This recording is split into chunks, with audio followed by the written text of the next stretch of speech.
Trago a minha saudação cristã para todos.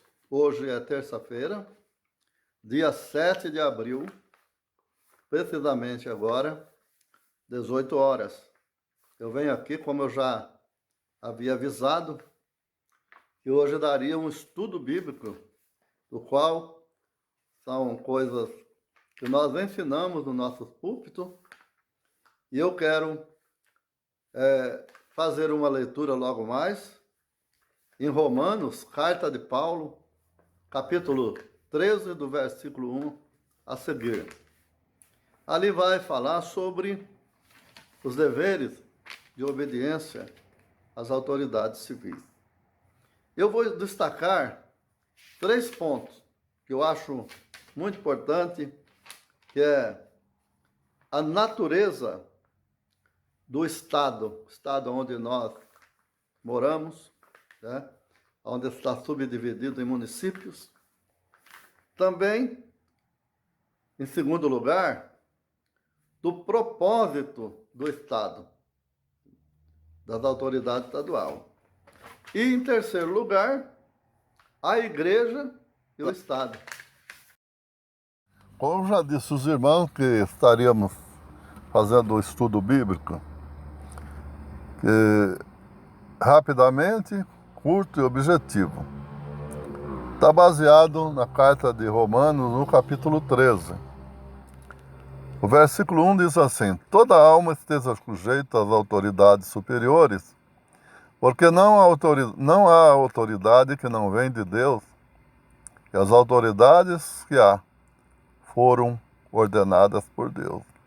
Por isso, quem resiste às autoridades resiste à ordenação de Deus. E os que resistem trarão sobre si mesmo a condenação. Aí, aqui no versículo de número 5, diz assim: portanto, é necessário que sejais sujeito às autoridades, não somente pelo castigo, mas também pela consciência. Por essa razão também pagais tributo, porque são ministros de Deus, atendendo sempre a isto mesmo. Portanto, dai a cada um o que lhe deveis, o que é tributo, tributo, o que é imposto, imposto, o que é temor, temor, e o que é honra, honra.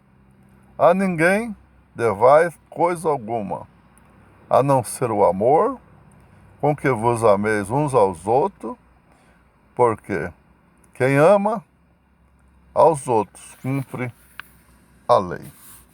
Então, o objetivo desse texto, aqui escrito para os irmãos de Roma, primeiro é apontar os deveres civis daqueles que foram alcançados pela graça de Deus, e também explicar os deveres civis dos crentes e relacionar os deveres espirituais do crente. Então, nesse estudo, o apóstolo trata nesse capítulo a respeito da relação dos crentes com as autoridades. Viver pela fé na justiça de Deus implica obedecer às leis. As autoridades governamentais pagar impostos e seguir as regras e normas estabelecidas, demonstrando então que somos uma nova criatura. A submissão do crente às autoridades revela seu amor, a sua obediência às leis de Deus. Destaco aqui 3 coisas importantes no que se relaciona nos deveres civis. Primeiro, falaremos da natureza do Estado. O Estado tem a sua natureza. Segundo, também no propósito do Estado. E terceiro, a Igreja e o Estado. Então vamos lá. A natureza do Estado. O apóstolo Paulo parte do princípio que toda autoridade é constituída por Deus, que não há potestade que não venha de Deus, e que as potestades que há foram ordenadas por Deus. Nós já lemos isso. Nós vemos na tradução, nessa Almeida corrigida, aqui está usado e deixa o âmbito, o sentido desse texto, ao usar a palavra potestade em vez de autoridade. O termo potestade dá uma conotação de que a referência seja seres espirituais. Todavia, o termo ousogia, autoridade, que ocorre 102 vezes em um Novo Testamento, 4 vezes nesse capítulo possui o sentido nesse contexto de governo civis. A referência, portanto, diz respeito às autoridades civis, quer local, quer nacionais. O princípio da autoridade constituída ou delegada vem de Deus. E por isso o crente tem o dever de submeter a ela. Esse princípio é fartamente documentado no Antigo Testamento, onde é mostrado que nenhum governante exerce autoridade fora do domínio de Deus. Você vê isso lá em Provérbios, capítulo 8, versículo 15 e 16, no livro de Daniel, no capítulo 2, 21, no livro do profeta Isaías, no capítulo 45, do 1 a 7. Então você vai ver que no Velho Testamento havia recomendação para que fossem obedecidas as autoridades, porque elas eram constituídas por Deus. Agora, o propósito do Estado é uma outra natureza espiritual de um governo civil que está ali delegado a ele essa autoridade para um propósito importante.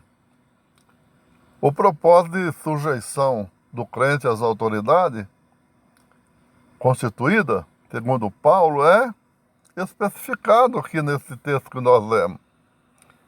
A razão dada é a promoção do bem e a punição do mal por parte da autoridade.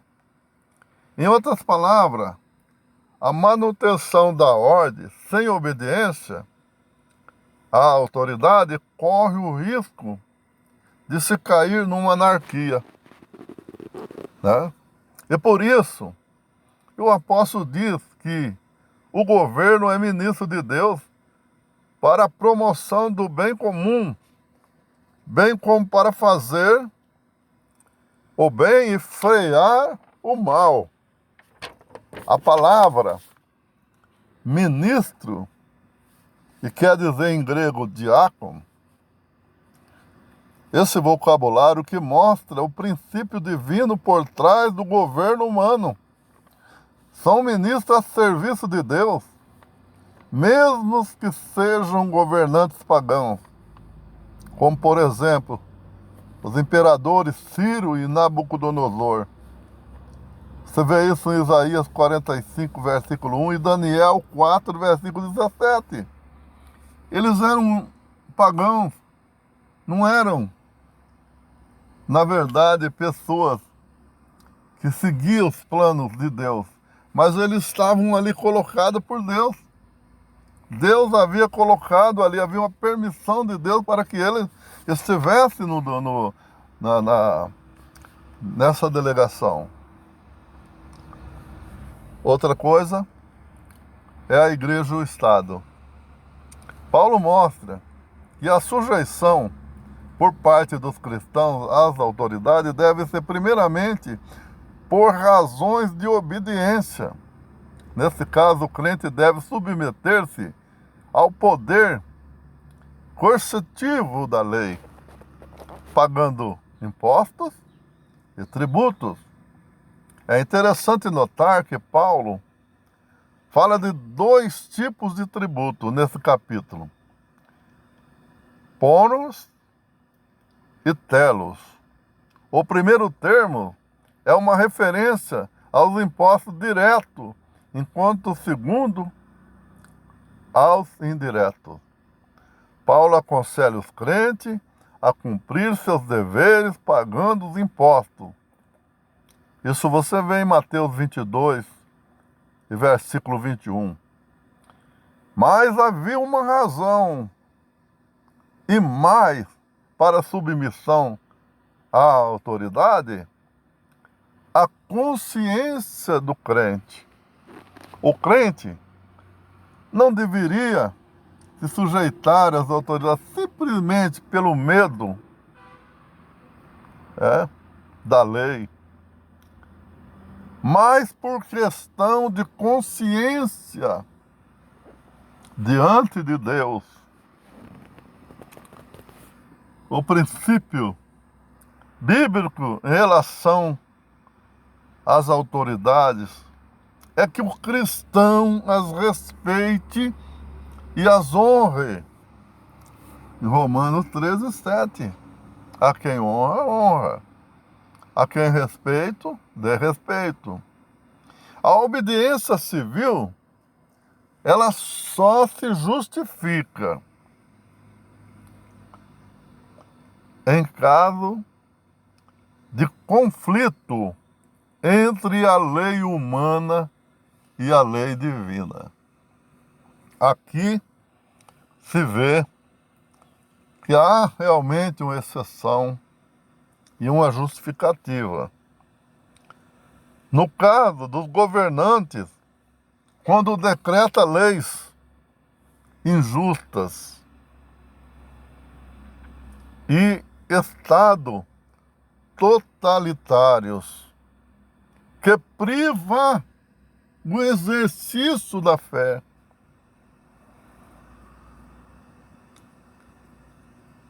o cristão, em razão da sua consciência para com Deus, deve moldar-se pela palavra de Deus. Para isso, estando disposto a assumir todas as consequências de seus atos. Nós podemos ver que Pedro, lá em Atos, no capítulo 5 e versículo 29, quando as autoridades da época queriam prejudicá-lo e não deixar ele falar das suas convicção cristã, então ele foi pronto em assumir aqui as consequências, quando ele falou: mais importa obedecer a Deus. É uma coisa que nós precisamos notar muito bem, para que nós não ficamos perdidos dentro do texto, mas possamos obedecer da forma mais correta, como a palavra de Deus nos manda. Haverá consequência? Pode ser que sim, ou pode ser que não. Entregamos tudo nas mãos de Deus, porque é a nossa obrigação observar a natureza do Estado, seus propósitos, porque Deus muitas vezes usa as autoridades para essa finalidade. É preciso também, em segundo lugar, estar apoiando o propósito do Estado. Porque o Estado, com seus administradores, quer ver o bem daqueles que são governados. Porque eles pagam seus tributos, seus impostos, para alguém que vai administrar a todos de uma forma boa, obedecendo uma regra que traga o bem comum. Mas também não esquecer que a igreja e o Estado precisam olhar pela parte também divina de Deus. Aquilo que muitas vezes está incompatível com a palavra de Deus, com as coisas divinas do nosso Deus, nós temos que ter uma consciência de arcar, muitas vezes, com as dificuldades, com as consequências, que nós não podemos negar a nossa fé. Que Deus possa abençoar. Que você entenda esse estudo curtinho, mas objetivo. Vamos orar?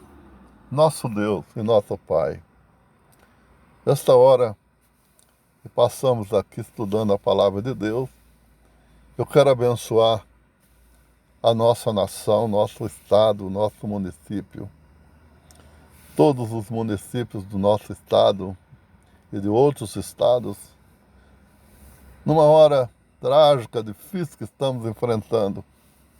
Mas o Senhor sabe tudo que faz, tudo está no teu controle, Senhor. Atende a nosso clamor. Não nos atende segundo os nossos erros, segundo as nossas faltas, as nossas fraquezas, Senhor. Mas nos atende segundo a tua misericórdia, que elas são eternas. Aplaca, Senhor Jesus, e atende, meu Senhor. Olha para nós, nesse momento difícil. O Senhor conhece tudo e o Senhor dará o respaldo. Dará, Senhor Jesus, a consciência para todos. Que nós possamos ter uma vida de paz. E o Senhor possa repreender todo o mal. E nós, lá na frente, ver que tudo aquilo que fizemos foi para o bem e não para o mal. Que Deus abençoe os governantes, seja todas as áreas. Agora muito mais na área da saúde. E as coisas sejam feitas de uma forma que não prejudique nenhum lado, mas que todos os lados possam ser vistos um foco, com a visão, Deus, uma ótica da qual nós podemos vencer essa crise que estamos enfrentando. Deus abençoe a todos, em nome de Jesus. Amém.